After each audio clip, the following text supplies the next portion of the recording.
it really looks like a perfect storm is brewing in the global economy, and it's sending some serious shockwaves through the financial markets. Right at the center of it all, we're seeing this massive rally in one of the world's oldest assets, gold.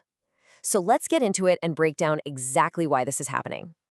Okay, so get this. Some analysts are now forecasting a pretty shocking price target for a single ounce of gold, $4,444.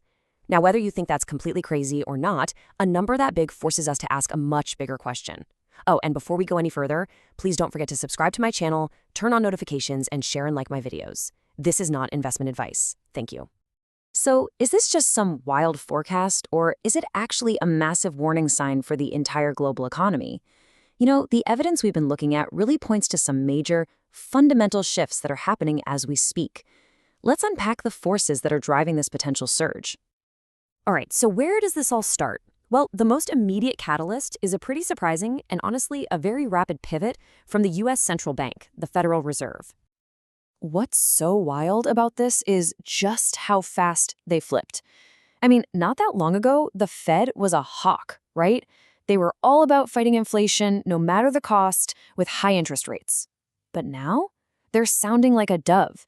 Key members are openly talking about cutting rates, even though inflation is still a real problem. So what on earth changed?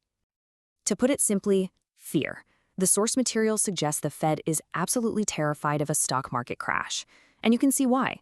With nearly 75% of the American public's wealth tied up in stocks, a major crash would be, well, catastrophic. It seems like they're trying to do whatever it takes to avoid a repeat of that deep recession we saw after the dot-com bust back in the early 2000s. But here's the thing. The Fed isn't just acting in a vacuum. This U-turn is really a reaction to much deeper, much more troubling cracks that are running through the entire U.S. economy. First, let's just talk about the U.S. national debt. It is absolutely ballooned to a mind-bending $38.3 trillion. But honestly, it's not even just the sheer size of the debt that's so alarming. It's the incredible speed at which it's growing. And that right there, that velocity is what's really terrifying people. $1 trillion every 100 days. I mean, think about that. At this rate, we could be looking at a $40 trillion debt by the spring. That kind of pace is just not sustainable, and it puts this immense pressure on the whole financial system. And if the public debt wasn't enough to worry about, there's this other hidden threat. The source warns of what it calls immense collapses that could be lurking in the unregulated shadow banking sector. We're talking about financial firms that kind of act like banks, but they operate completely outside of normal rules, creating this huge, interconnected web of risk that's almost impossible to keep track of. Okay, so let's zoom out a bit, because this isn't just an American problem. There is a huge global shift happening right now. For the first time in generations, it feels like the world is actively and very openly starting to build alternatives to the US dollar. For almost 50 years, the petrodollar system has been the absolute bedrock of the dollar's power around the world. Basically, this deal meant that oil, the world's most important commodity, was bought and sold only in US dollars. That forced every country on Earth to hold and use dollars. But that foundation, well, it's starting to show some serious cracks. And this slide right here shows you exactly what's happening. Nigeria, a major oil producer, has started accepting the Chinese yuan for its oil.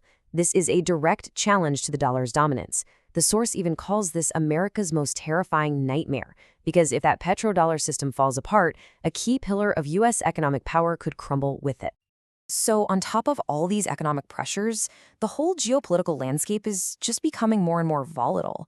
It's probably more unstable than it's been in decades. Conflicts and tensions are flaring up all over the place, basically just adding fuel to this fire of uncertainty.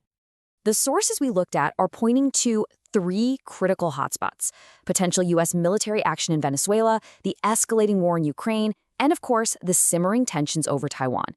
Each one of these conflicts just adds another layer of global instability, which forces investors and even countries to look for a safe place to park their money. So when you combine all of this, a fragile economy, a panicking central bank, and global conflict, you get that perfect storm we talked about at the beginning. And the result of that storm is a massive flight to the safety of hard assets. Now, here's a really subtle but super important point. The source argues that smart investors aren't just reacting to the threat of war itself. No, they're looking ahead. They're anticipating the government's inevitable response to any crisis, which is always the same: print trillions of new dollars. And that, of course, devalues the currency that's in all of our pockets. And this way of thinking, it's not on the fringe anymore. It's gone completely mainstream.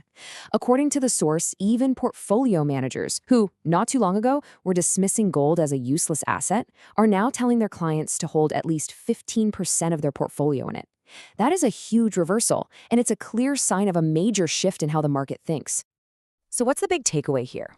At the end of the day, this rally isn't really about gold. It's a symptom of something much, much bigger: a collective loss of faith in the stability of our entire paper-based financial system. It's a global vote of no confidence. All of this leaves us with a pretty fundamental question. In a world where governments can seemingly create money out of thin air and global tensions are constantly on the rise, what is truly valuable anymore? It's a thought that really challenges us to reconsider where real, lasting security can actually be found. Thanks for joining this explainer.